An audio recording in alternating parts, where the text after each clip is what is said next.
Sống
thầy sang kim hạ cả ăn lang một thầy sang cái gì sủi vợ cao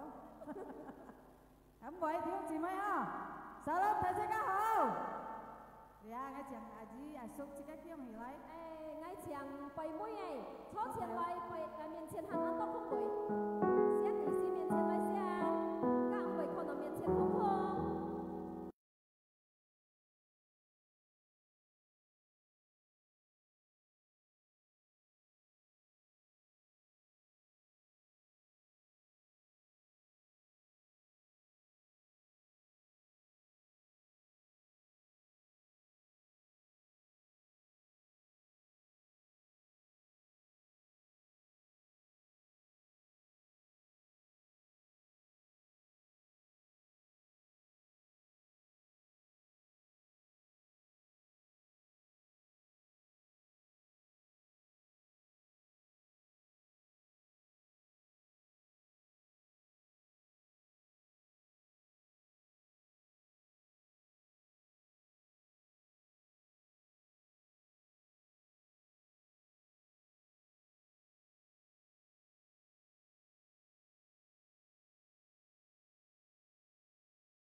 在破水行不主要是上帝，講一個表弟，啱幫你破落以來，兄弟姊妹，自家最特富概念阿門，自家比獎嘅人要高獎阿門，自家都見半日很曉來到呢啲，呢個詞彙又車嘅兄弟姊妹，你主嘅恩典本自家阿門，所以自家按特富概念，透過主嘅恩愛按提本自家曉來到呢車嚟。兄弟姊妹，切嚟感恩對主阿門。所以呢，自家係感謝上帝阿門。但自家要跳心嚟到主嘅面前，但自家要學會心嚟到主嘅面前阿門。按當然愛嚟到你嚟唔到，依陣嘅水到了，腳唔方便了，也間。嗱，所以講一個表弟，你按得富哦。哈利路亞！在破小家今天不主要是上帝，哈利路亞！自家係送小企起來，自家係切嚟禱告，我親愛嘅天父，在耶穌基督名，感謝一個恩典，感謝一個愛安提本嘅到啥見當照那係最特別嘅人，我到啥最快樂嘅人，所以見當照，我到啥係挑心來到一個面前，我都係帶感恩嘅心來到一個面前，我都係祈求，我嚟敬拜，我嚟讚美上帝，我準備好好嘅心內，準備好好嘅耳孔嚟接一個反應，接陪同喺度殺啲，一個反應，傾地喺度殺，血得線嘅路，一個反應，搬喺度殺仗，一個反應，搬喺度殺土獵，感謝你主耶穌上帝，自家準備好，自家切嚟講，阿門。破小家姐呢，搬主耶穌上帝。哈利路亞，自家係嚟跳舞，係嚟唱歌，搬主耶穌上帝，阿門。哈利路亞。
更相信也是上帝。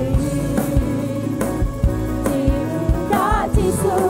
就真正感受你祝福你。敬畏上帝，将主接在怀里。无有讲无可能，还相信也是上帝。无有讲无可能，还相信也是上帝。无有讲无可能，还相信也是上帝。哈利路亚！相信主也是上帝，無有講無可能，阿們。上帝要祝福一家，要祝福一家真子孫，阿們，阿們，哈利路亞！一家來講上帝真好。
上帝唔是離開一家，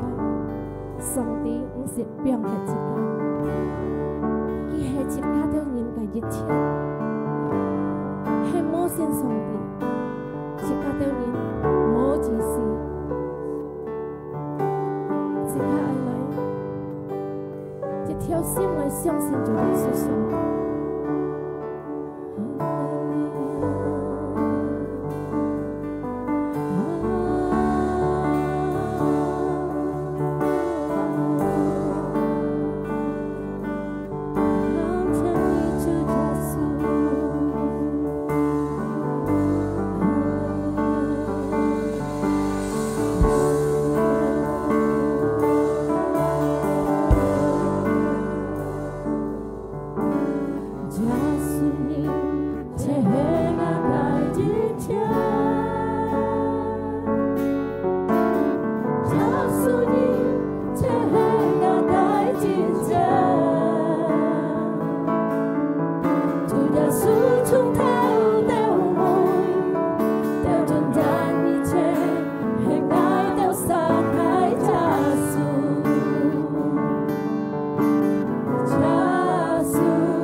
到一個信心要得到一個一扎強嘅信心，主耶穌上帝，主啊，可能我都實見下來你就旁約嘅，我都實相信，我都實得到一個新嘅力量，我都實要平衡，我都實相信，我都實得到一個支持，主耶穌上帝，全部耶穌上帝，全能繼續，主啊，感謝你，現在我都實。當中一集禮拜時間緊到曬，又多咗啦！一計客家嘅聚會，主耶穌上帝一計 ending 係歡睇，一計何睇歡睇，主耶穌上帝教乜緊到曬，阿你緊到曬，聚會計教全部 online 睇嚟，主耶穌上帝各家嘅問題，你教乜你冇做，主耶穌上帝你全能繼續，一計全能無限制，主耶穌上帝，哎呀，都不識嘅啦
！Shalom 弟兄姊妹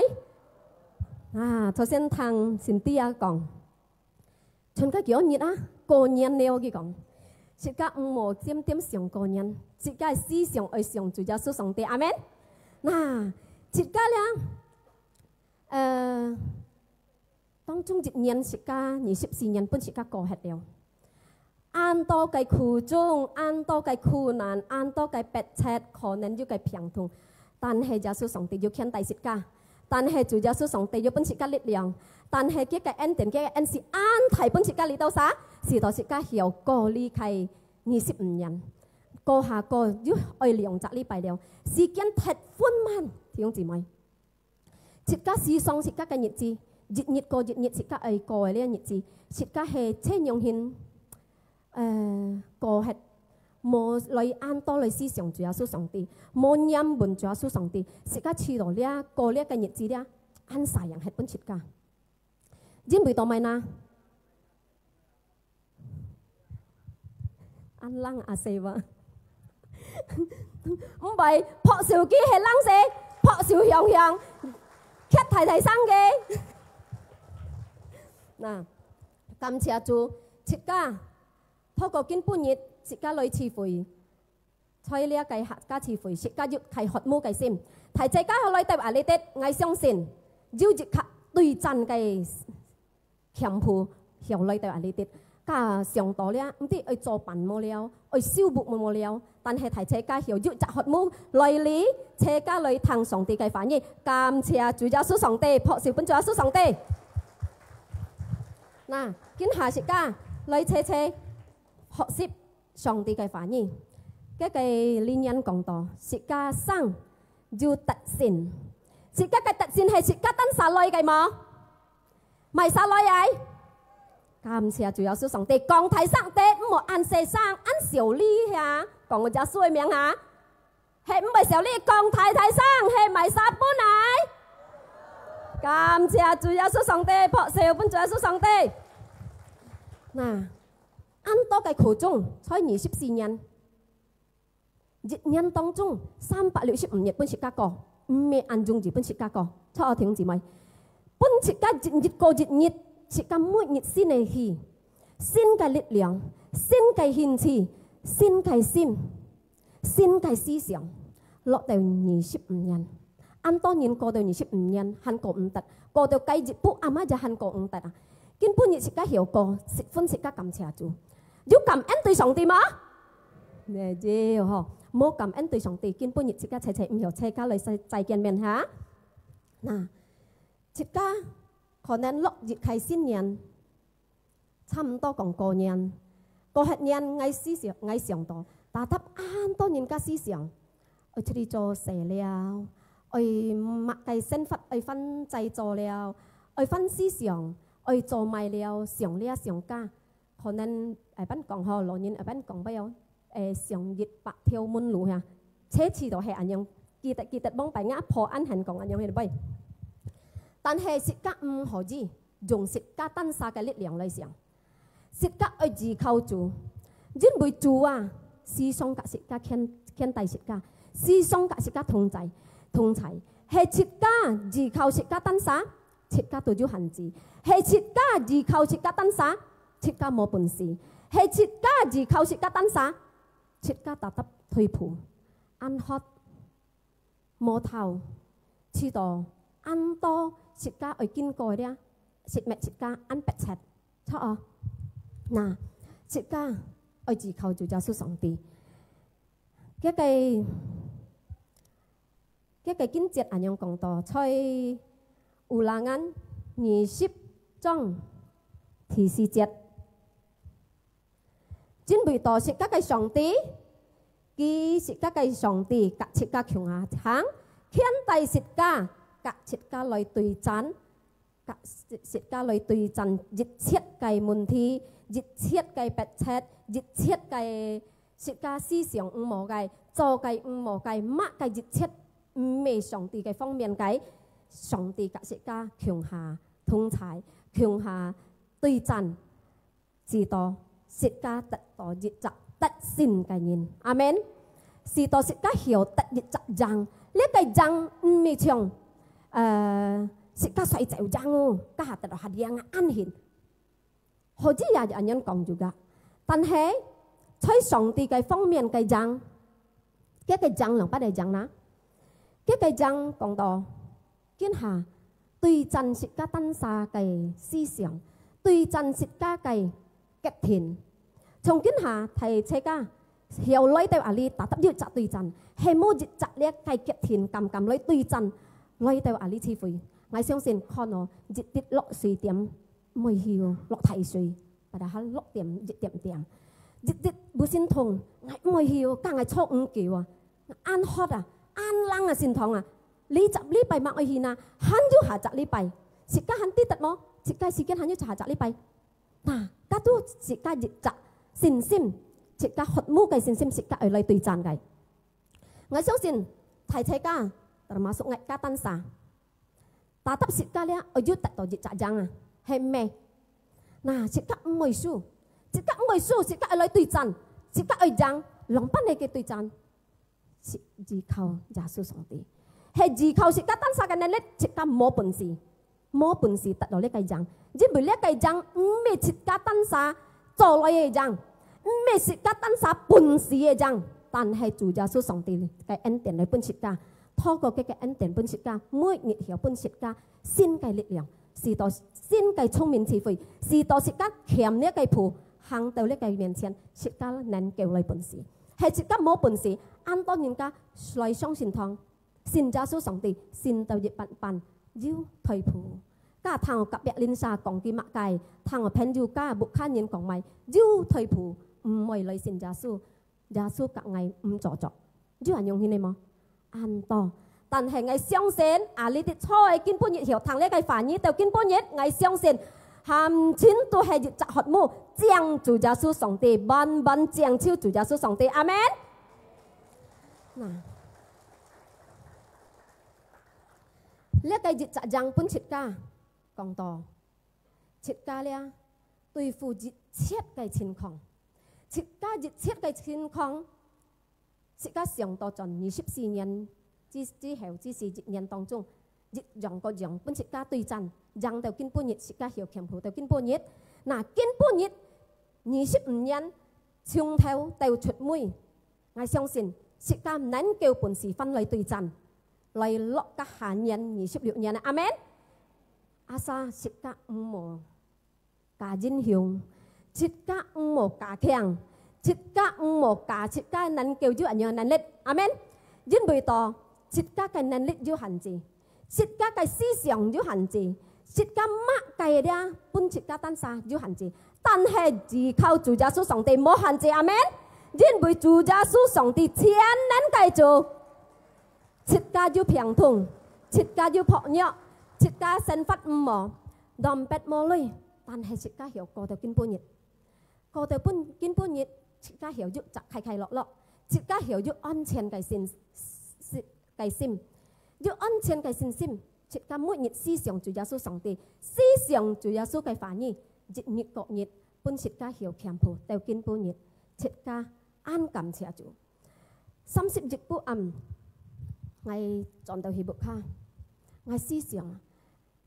อันมั่งก็เฮ็ดหอจิตจับเนี่ยในชีเกียนหอแต่係ไงไม่ฟันเสียงต่อจน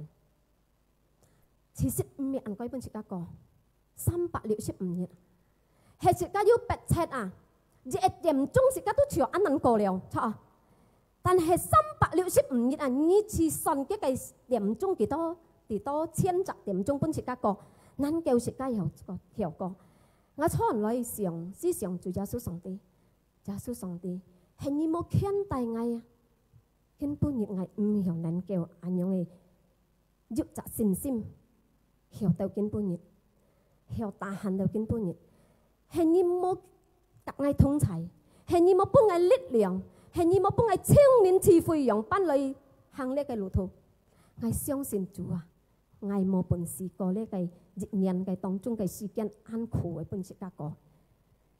落嚟25年，按當然全世界講，做生活安苦，做生理安苦，你安苦加安苦，唔知道明是按多場苦，冇聽到仲要好嘅。但係主耶穌上帝將本切家佢講埋，你依靠嘅切家都得到獎，切家得到聖，切家能夠有強苦可去，阿們。在切家嘅生活中。白切對峙切家嘅情況，生活唔冇，工作唔冇，遲到去忙工作嘅，安多無論如何行嘅，對付不可能安多白切嘅，我相信係切家單殺行呢嘅，打得呢切家咧就係。係กับบุคคลนี้ไม่เจ็บhếtไม่จนท้องไม่จนบุคคลกี่กล่องเชียงไม่เอาเชียงนาฬกาไม่เอาถิ่นยุน่ะแต่係จิตก็係ยำบุญ主耶穌上帝จิตก็係依靠主耶穌上帝雖然บุคคลตัวเชียงถิ่นยุ但係จิตก็依靠耶穌上帝將超主耶穌上帝จิตก็ถิ่นยุจิตก็ตัว遲到落天堂樣阿們ยุชีดอันยังโมหะเชื่อทางต่อโมไม่อยากกินโมไม่อันหลอกซิมอันต่อเก็กไออาเมนก็จนเลยไม่หยิบปุ้ยพันปุ้ยวะฮะปุ้ยพันปุ้ยบันปุ้ยอ่ะยุกองเชียงเทียนท้องนี่เพียนไงเกี่ยว ngay à xin ảnh nhung chỉ có họ ngay một mày phân biệt但係我相信切家咧嘅情況經過呢個生活中，雖然唔係講得長公婆無卡度你嘅生死，但係切家熱切生命中嘅生死本切家經過咧，但得切家知道白切啊，冇頭氣啊，攞知道熱責提殺過嚟砸到切家嘅心肝樣，頭氣都很難啊，頭氣每鋪都一樣。他只含到呢個心肝呢，個頭氣唔虧，乜計嘅南超，南到鐵歡多，知道嘅五本事嚟頭氣，有啲佢知道，在呢個生命中佢知道，聽安多人家講，我從我時時一幾個鐘啊，安苦啊做呢個做呢年啊，我時時一幾個鐘啊，我安苦啊，行呢個時間啊，我時時一幾個鐘啊。ngay ơi mày tùy phụ liệt dịch平thông à ăn hẹn ngay出去祷告之時聽我呢句話，但係弟兄姊妹呢一句話唔冇嚟講，但係食家嘅講，食家讀件事，真先係讀事，因為食家嘅罪能夠講出嚟係咪要嘅能力，食家係講好好嘅杯，食家看食家嘅情況猛可，食家每日個講我嘅情況。健康，我嘅生活健康，我嘅生意健康，我嘅家愛健康，我嘅公婆健康。即刻講唔冇，都真係食家照食家單啥，都堅係唔冇本食家單啥，咪啥愛講唔冇，冇人嗬，但係生下咪個咩講條杯，講條罪咪講出嚟，車二啊，車二害嗌，車二乜嗌人樣話，為麼？ngay遲到3000度位，ngay家單身咩位？但係食家愛悔改，講出去，哎呦，主耶穌上帝原諒ngay唔做唔好似人樣講，因為食家嘅求法要上帝嘅能力，食家每日愛講，食家每日愛上上帝嘅話語，食家上帝嘅話語，唱本食家每日食家得善嘅人，得救嘅人，得獎嘅人，阿們，學小本主耶穌上帝。上帝講啊，你行呢個事件，你行呢個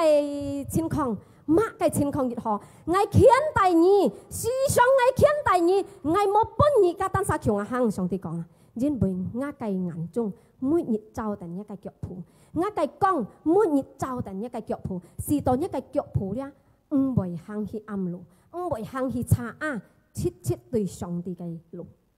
嗱，上帝嘅恩典本切家。在日人當中啊，家妻亦係前面本切家了。上帝每日格切家同齊，上帝每日格切家強下行，上帝每日勸大切家，是到切家能夠曉到見半日，在阿里切家切家來回中。嗱，上帝格切家強下行，上帝嘅話語講到，佢格切家強下行，佢格切家強同齊，佢勸大切家頭。sampai teu namo pak sampai teu sitka jun jan à teu sitka jun jan song ti khian tai sitka song ti mo khian tai ni mo khian ni teu jit pan lo sitka khó ji song ti cái sen ni nia khian teu ki jit pan lo sitka piong hai na但係上帝本sitka cái lo khian sitka cái lo khian sitka cái xíu trao sitka cái lo thô mo teu jit pan佢掉從頭掉出門，上帝勸大食家，阿們。表示阿勇獻，我嘅成員thuộc liệu họ SD之時，khi腳踏叉，前人khi腳踏叉真學曉，即刻上到真學曉，強愛去讀書了，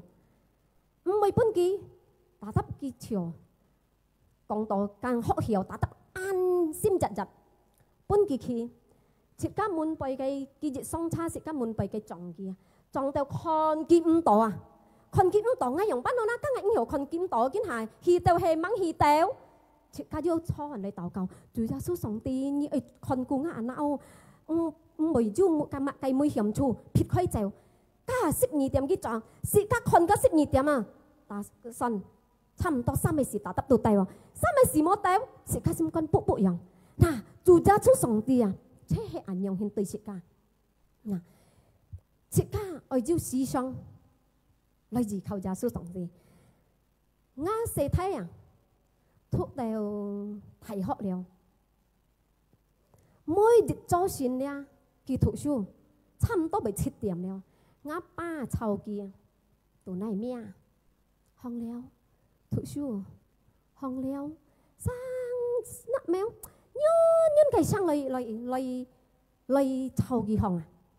Ngay còn ngã sim tù còn, tapi ngã cầm cả ba còn.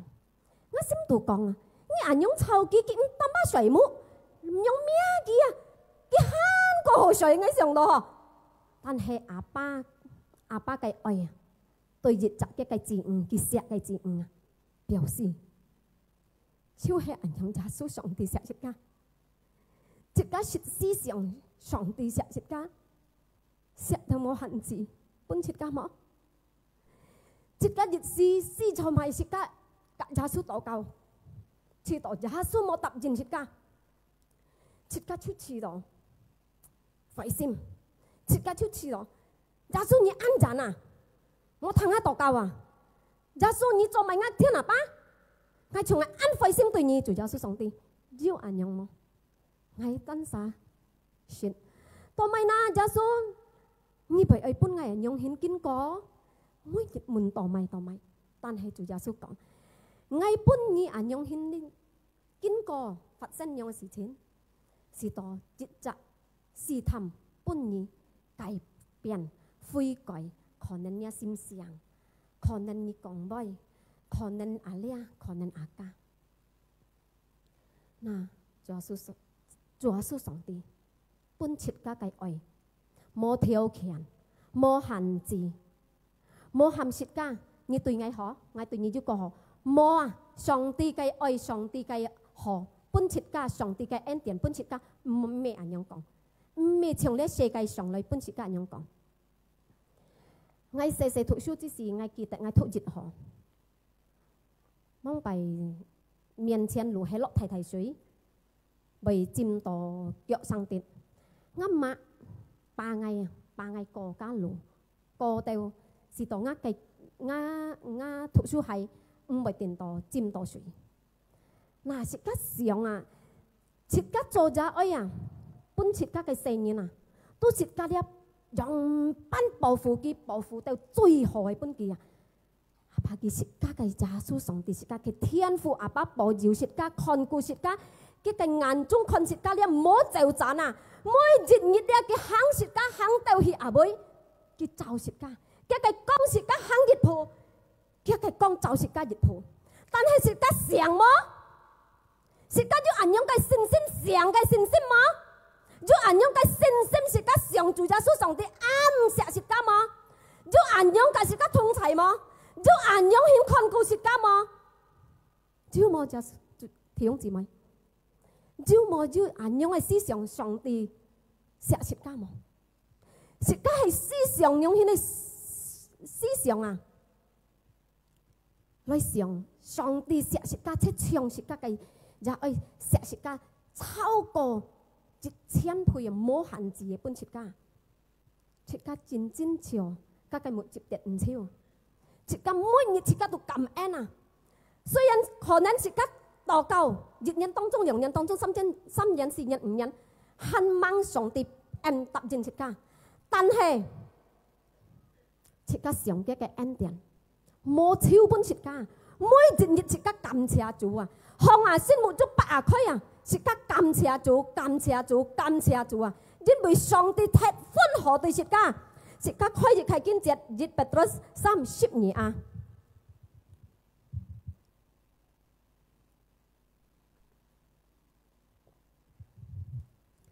一句翻譯講到，因為上帝嘅眼中對於切家而言，將超切家而言，一個兒空每日聽切家來求記嘅，來求記，同來叫切家。上帝嘅翻譯講，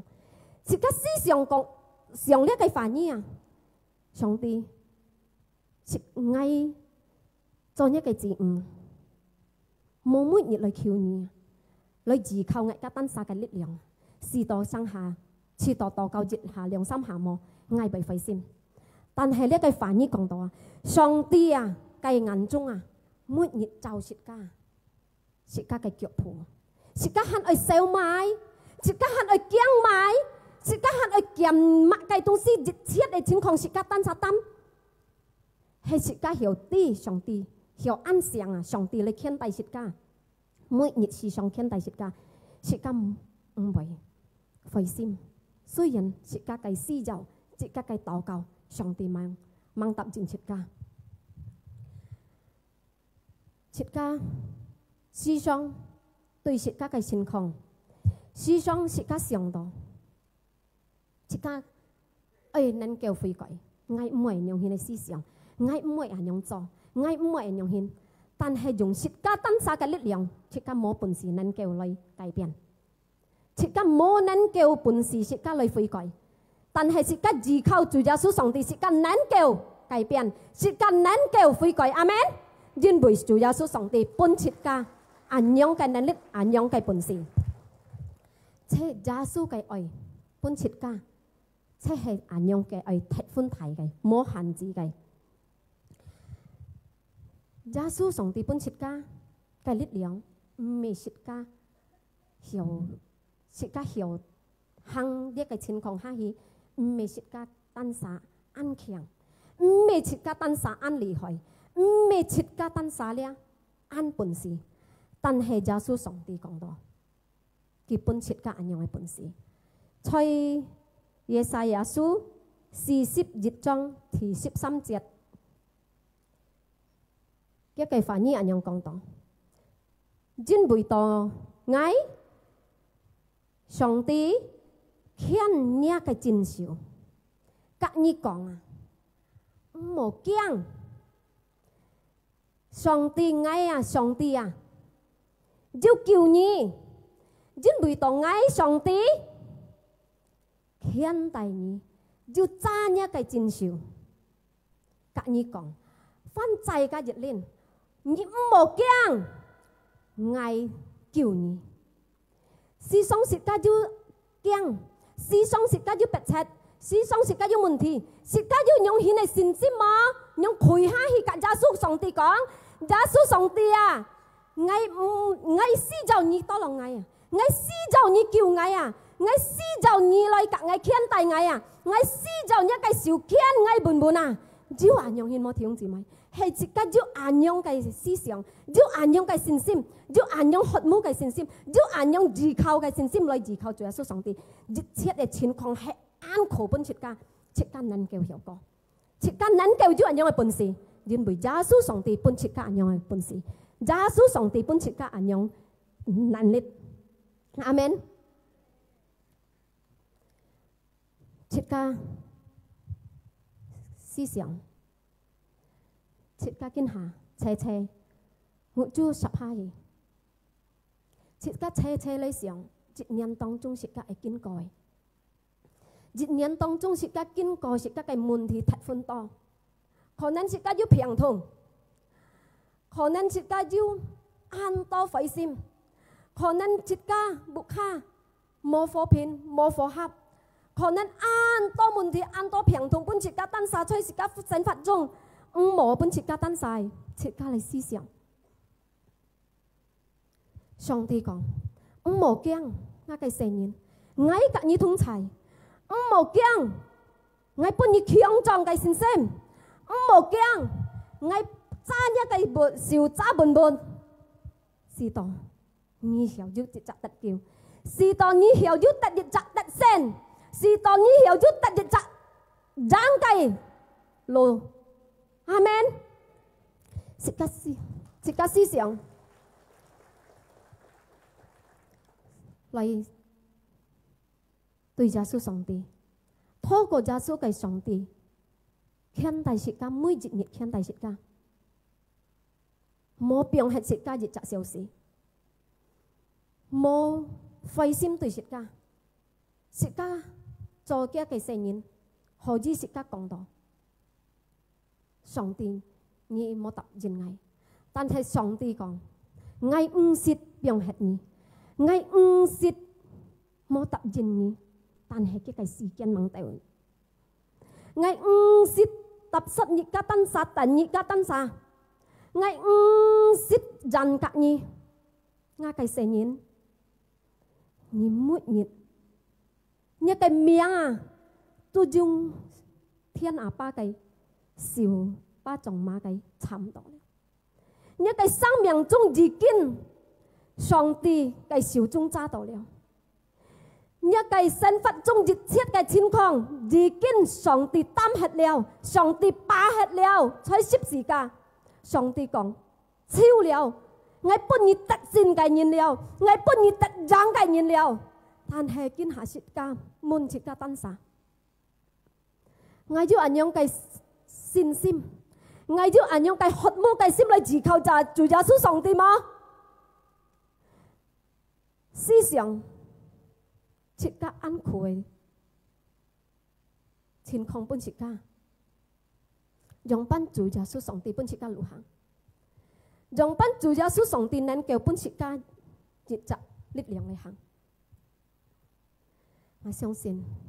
係要按用佢嘅信心，主耶穌有天大説家，時尚天大説家，主耶穌每日甲説家對戰，主耶穌每日甲説家同在，主耶穌每日照顧説家，主耶穌將説家嘅生命中一個前途，要一直盼望，主耶穌上帝講，一個盼望唔被摸黑，主耶穌上帝講，一個盼望安泰本義。tao nhất theo nam mô phá hết à tao như lộ à chủ gia số sòng thì nên kêu lấy nam nhi nên kêu lấy cả như thung chạy nên kêu lấy cả như tam như chết cái chín con si to như tật đầu trăng si to như hiểu tật đầu tật kêu si to như chỉ ca hiểu tật đầu tật xin cái lộ amen xin ca bị trăng cái nhân chúc cô trăng xin ca bị tật xin cái nhân chúc cô tật xin amen hallelujah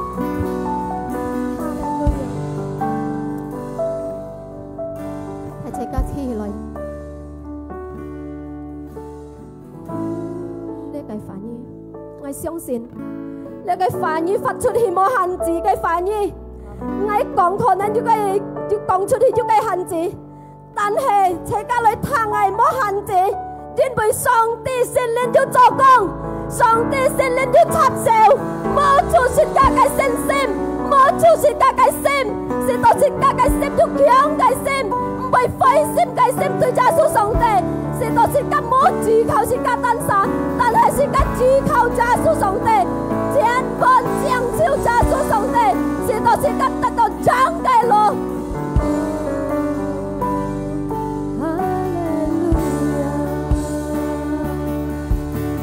車嚟唱，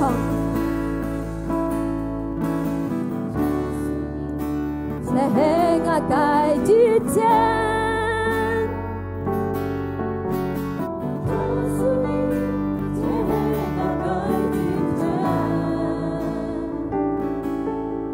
主耶穌從頭到尾，到盡讚一切，係我改之耶穌。是家一條心來唱呢個上帝，一條心來讚美嘅，一條心來讚美嘅上帝嘅心就發生。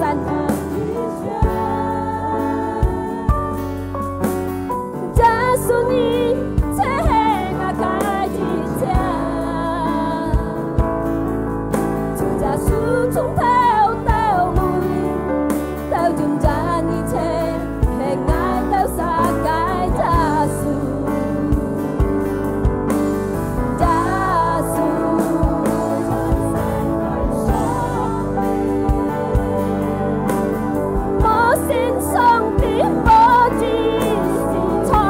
上帝在世界上你係冇耶穌嘅都什麼件事只會講你都神冇本事過呢個生活中做耶穌上帝只會你都什麼本事冇人用嘅能力嚟對付一切嘅情況只會你都什麼人用嘅本事對一切你都什嘅逼切你都實施就要耶穌上帝你都實施就一個力量 Ngài tới xa xí dầu những cái xin cha, Ngài tới xa xí dầu Chúa Giêsu sống đi xí sống lấy cả ngôi xa thung dài. Giêsu đã thấy sống đi, Ngài lối kim bài nhì, Ngài tới lối kim bài nhì, cái xin lối kim bài nhì. Giêsu đã thấy sống đi, Ngài lối kim bài nhì, Ngài tới lối kim bài nhì, cái xin Ngài tới sáng lối kim bài nhì. Giêsu sống đi. Hiện ngài có sa Giêsu sống đi chiến nên cái sống đi. Kinh phu những ngài tới sa cho anh cái khổ nhớ, ngài tới sa tới xin cái linh lượng, ngài tới sa cho thiền thông, ngài tới sa tới sống đi cái gì chứ, ngài tới sa cho anh cái phát đầu cho anh cái trung tâm, ngài tới sa bỏ phần gì,但係Giêsu sống đi, ngài tới sa xin cái lũ hăng, ngài tới sa xin cái linh lượng, ngài tới sa xin cái信心，ngài tới sa思想聰明智慧來行呢個路途。相信耶穌上帝，愛到沙灘嚟，一隻渴慕嘅心，一隻渴慕嘅心，來將與主耶穌上帝，是講愛到沙，日日過日日，來宗教耶穌嘅名，來宣告過去耶穌嘅名，因為耶穌上帝單一隻太王嘅王，來搬愛到沙，來力量，先嘅力量，先嘅獻祭搬愛到沙，ngài都殺喺前途，ngài都殺得先嘅人耶穌上帝，ngài都殺得先嘅人，全部你就大家都殺空對戰，一切喺前途，謝你主耶穌上帝，ngài來見拜義，ngài都來見拜義，ngài來見拜義，ngài都來見拜義。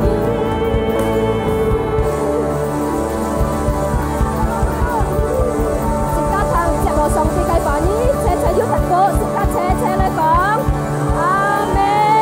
托小本主耶穌上帝，卡座小天小跪喺面前，主耶穌上帝錫你，家嘅大病。感謝提車家，要為先來唱錯，要為先來，即刻唔係撇沙，即刻บุคคาตัวนี้Jun loi ai, jika Hanko me peksa, jika Hanko buka donyin. Nah, Pak Siu pun Chúa Giêsu song ti, jika loi kon, poko.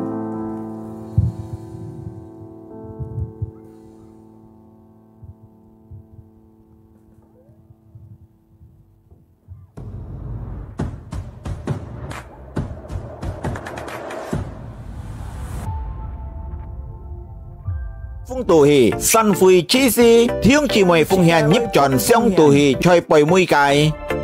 客家聚會每隻拜六4點，將人少年聚會每隻拜六6點半暗頭，切家善堂要兩零聚會禮拜日，第一堂9點，第二堂6點暗頭，上帝祝福係切家。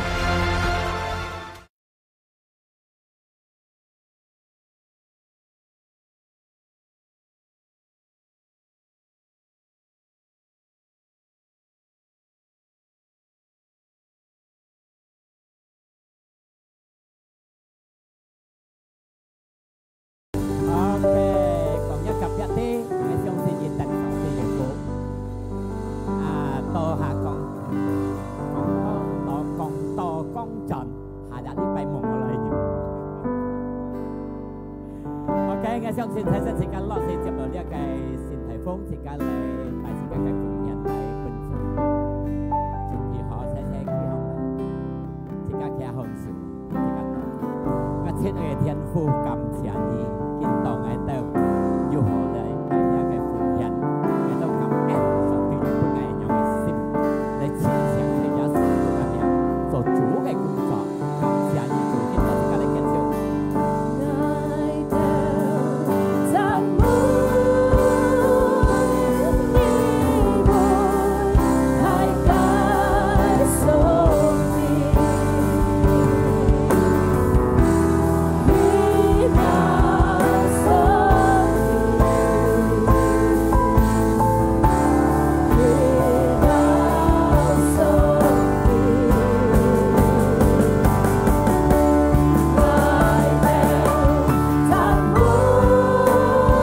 要一個字唔窿，仲係盡嘅到各沙木卡，我到相信神你要看大嘅到嘅路途啊，兄弟姊妹們，自家嘅紅送上嚟，自家嘅智慧到你背子，但係佢嘅反應冇限制，自家咧接上帝天父嘅恩典，佢嘅平安、健康、快樂充滿咗自家嘅心中，主耶穌嘅愛，佢嘅寫，佢顯出不自家。佢當佢死在十字架，3日人係佢復活，佢顯出自己群嘅時候，神靈唔是離開個兄弟姊妹，時常大家同在，但係佢係得勝嘅路，在耶穌基督嘅名字下接受曬，寫出嚟講，阿門。上帝祝福大家。